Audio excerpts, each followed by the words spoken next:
and then immediately you see the change has occurred. And this will work similarly if you actually make changes to the code itself and not just templates. It's not limited to just the templates. I mean, like for example, we can come in here and so if we wanted to add a method to our model, like we'll call it a fancy name. And instead of just returning the name, we'll do name plus fancy. And we come right back over here to our template and use it. And then suddenly it just jumps right in there. So we've edited code and we've edited our model, and we see the changes immediately without restarting anything. So that's live editing. That's all this is pretty much standard Rails. You pick up a Rails book or a tutorial, and anything you read is going to work just as they describe it on top of JBoss. So, like I said, that's kind of boring. So now we need to go beyond Rails. We need to take some of those features that we have in AS and let's expose them to Rubia so they can do more than you can do with just regular Rails. And let's start with scheduled jobs. Scheduled job is going to be running an asynchronous and recurring task outside of any threaded control that the web has. So you come in, you hit something with the web browser and it responds, and that's great. But what if you want to have a task that's going to run every 5 minutes or every 10 minutes? There you want to use scheduled jobs. JBoss thankfully includes the Quart scheduler, and so we can start binding Ruby to the Quart scheduler and using that to get your jobs running on a regular basis. And so to do that, it's relatively simple. If you have a new job you want to recur, you just create another class, and this one's going to live underneath your app directory likewise. And we have a few things we can do here. So first, we need to pull in this base job. It's like a subclass, but Ruby gives us what we call mix-ins, and so you're able to kind of pull in functionality into your class without having to actually subclass anything. So a require statement, that's kind of like an import statement, and then when we actually include it, that's how we mix it into our class. And then simply enough, you just need a run method. And here we see the run method, and we're actually going to use the log that is brought in through this base job. And that log wires straight up to log4j, so it's going into your server log just like anything else. You have the same log levels that you have within a Java application, error and warning and info. And here, our job is just going to say running the job. It's just going to log that.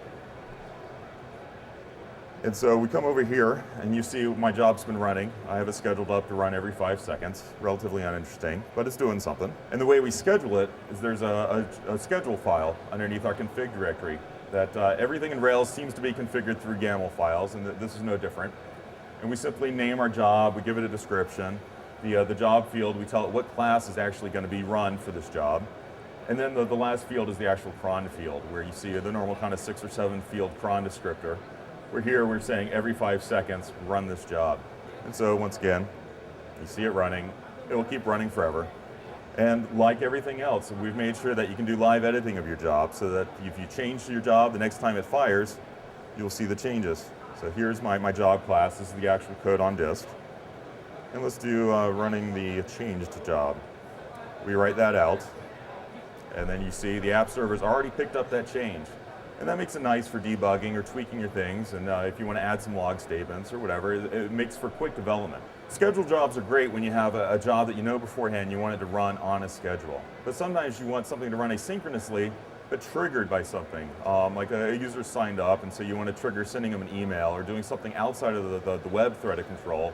You don't want to make the web browser sit there and wait for this email to send or a job to run before you return control back to them.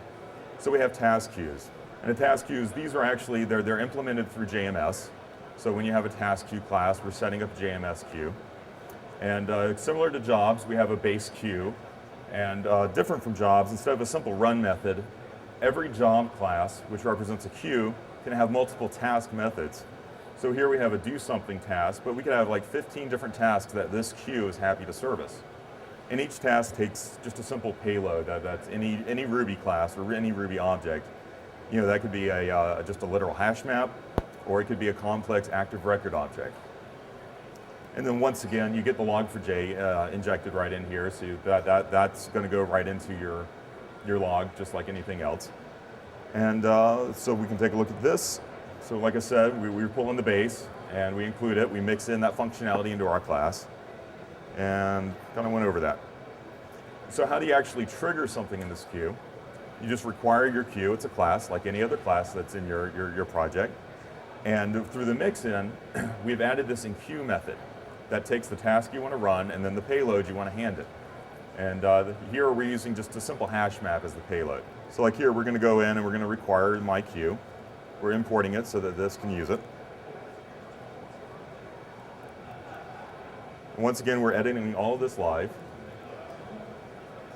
So we want to say do something, hand it a payload. So I just saved that. Let's watch it work. So there we go. As it happened, so that when we save the job is now firing off another job on the task queue as opposed to in the scheduled queue. But when it really comes down is, that's the output, that very last line there. You see that the queue has actually received the payload, that foo equals bar hash map, and it's doing something with it.